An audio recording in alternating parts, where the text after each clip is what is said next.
Hey guys, welcome back to another tutorial of TechQuest. In this video, I'm going to be showing you the steps on how to create or sign up Telegram account without an application or without an app. I'll try to make this video as easy as possible, so make sure to watch this video till the end and follow the instructions guided. So in order to create a Telegram account without an app, you can create an account from your desktop or you can sign up from a web browser on your mobile phone.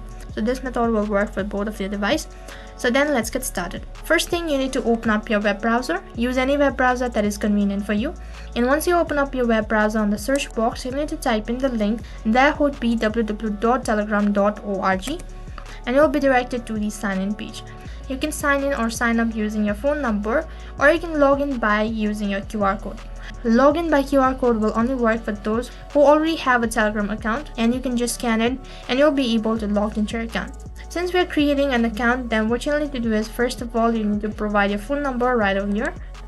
Once you're done typing in the phone number, and then click on next. You click on next, on the other interface a verification code will be sent, so you need to paste in the verification code right over here. As soon as you type in the verification code, you'll be directed to the home page, and here you can see that you're logged in or signed up. And that is how you can create or sign up into Telegram account without an application or an app. So that is all for this video. I hope the video was helpful. Make sure to like, share and subscribe to our channel. Thank you for watching.